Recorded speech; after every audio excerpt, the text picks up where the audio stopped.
नमस्ते बच्चों।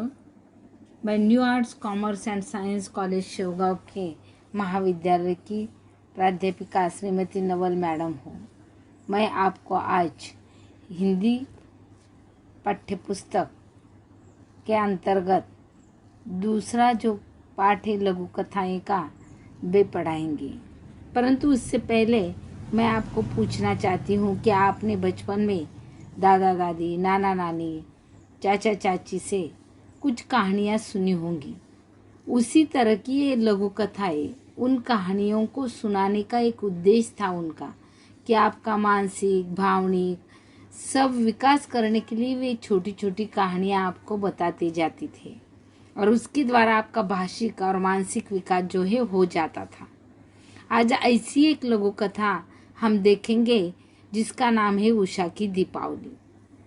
उस लघु कथा के द्वारा लेखक ने हमें आज की ज्वलंत जो समस्या है अन्न की, उसकी ओर उजागर किया है।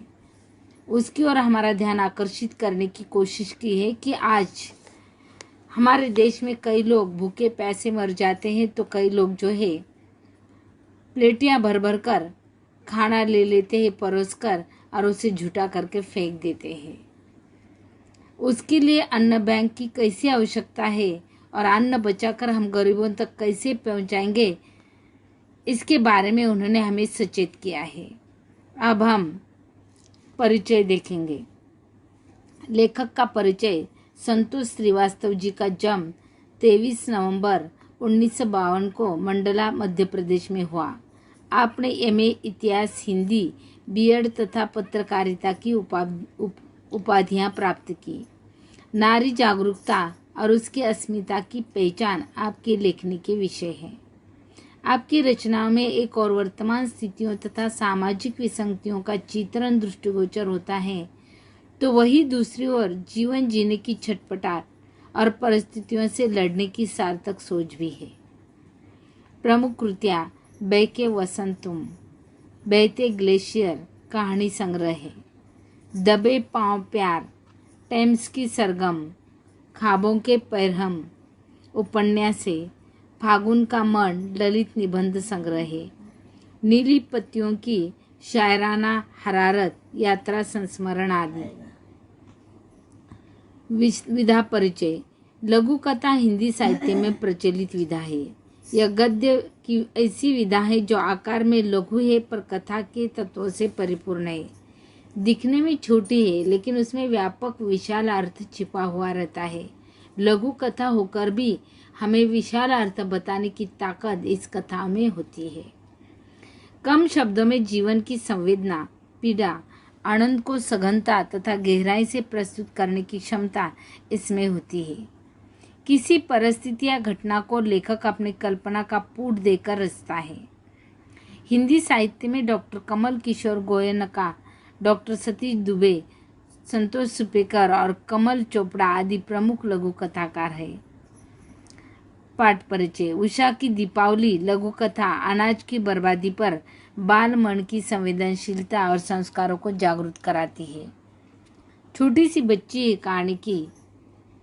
जब यह बबन आटे के दिए अपने जेब में डालकर घर जाकर सेक कर खाने की बात उसे कहता है, तब वे अन्न के बर्बादी के बारे में थोड़ी सी सोच विचार करने के लिए विवेश बन जाती है, संवेदनशील बनती है।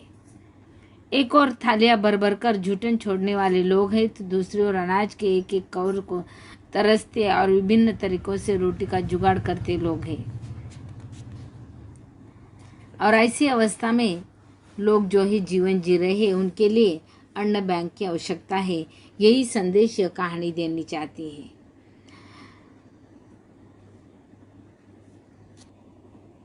इस लघु कथा में अन्न की बर्बादी की ओर हमारा ध्यान आकर्षित किया है। हमारे देश में बहुत सारे गरीब और बेसहारा लोग हैं जिनके पास अपना पेट भरने के लिए 2 वक्त का अनाज भी उपलब्ध नहीं होता। कई लोग भूख के कारण दम तोड़ देते हैं।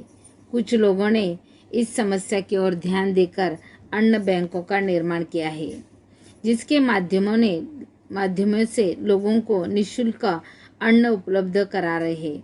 परंतु आज की ऐसी कई जगह है जहां पर लोग खाने के लिए तरस रहे हैं। ऐसे लोगों की सहायता करने हेतु और अधिक अन्न बैंकों की आवश्यकता है, जिसके लिए सरकार एवं देशवासियों को अपना पूर्ण योगदान देना चाहिए। उन्हें अन्न बैंकों का निर्माण करके भूखे लोगों को मुफ्त में भोजन उपलब्ध कराना चाहिए।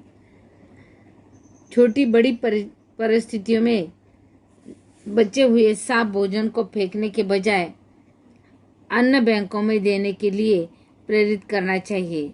बड़े बड़े कारखानों और दुकानदारों में बंद किया गया भोजन जब नहीं बिकता तो उसे कचरे में फेंकने से अच्छा किसी का पेट भरने के लिए अन्न बैंकों में दे देना चाहिए। यदि हमारे देश में अन्न बैंक अधिक से अधिक होंगे तो देश में किसी गरीब या भिखारी को भूखा नहीं रहना पड़ेगा। आज हमने लघु कथा उषा की दीपावली की पार्श्वभूमि जो है वे देखी है। अब हम अगले वीडियो में प्रत्यक्ष उषा की दीपावली लघु कथा जो है उसका अध्ययन करेंगे।